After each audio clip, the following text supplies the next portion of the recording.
Hello everyone and welcome to another Planet Coaster 2 video. So, if you remember from the Update 9 highlights video, there was a teaser that heavily hinted at parades.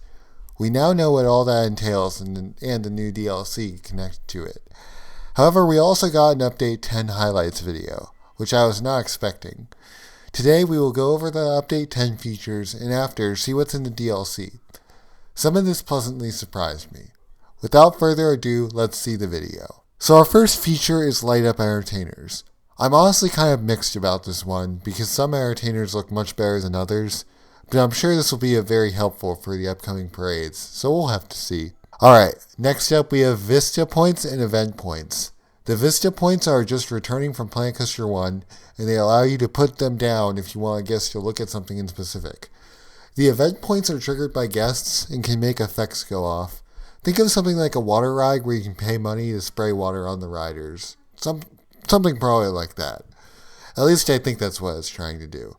I'm not sure. I guess we'll have to find out when the update releases. Moving on, this is the feature that has me most excited for the update. We can finally have railroad crossings in Planet Coaster 2.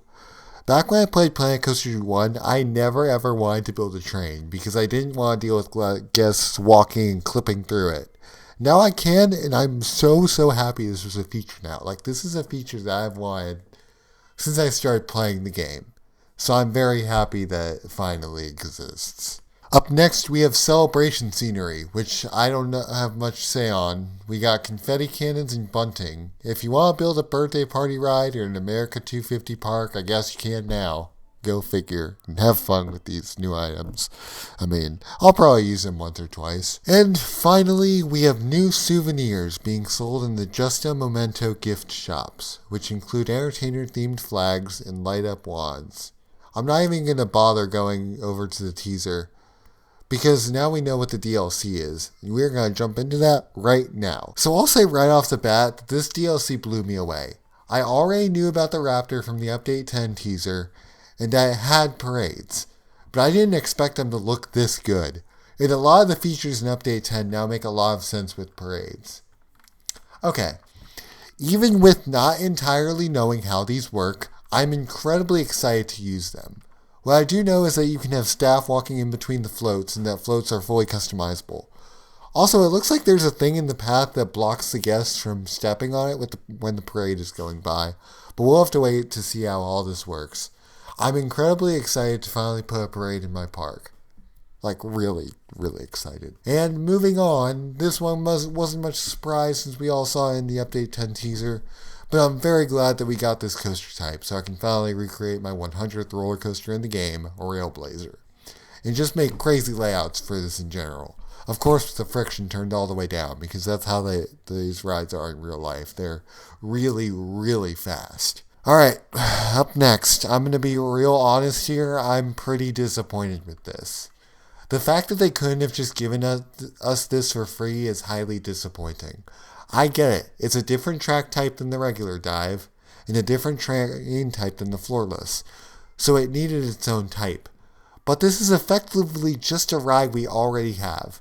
And if I'm paying big money for this DLC, which by the way, it is more expensive than the other ones, understandable for the parades, but anyway, I digress.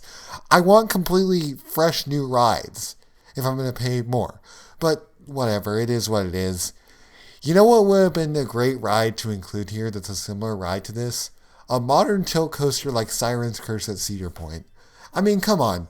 You already have the train from the modern Vekoma and the old gen tilt coaster. Just program the tilt onto the modern Vekoma. It's probably not that hard.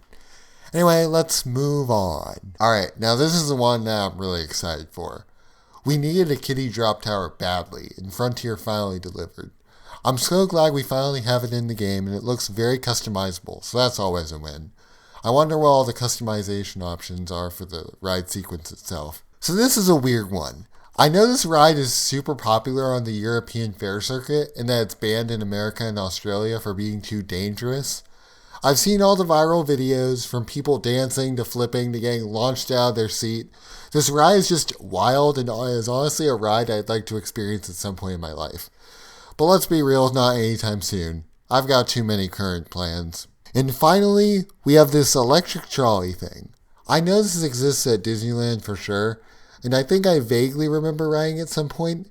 I really hope this has a shuttle option, much like the monorail, so I can go back and forth, like from one end to the plaza to the other. So overall, I think this DLC is very good.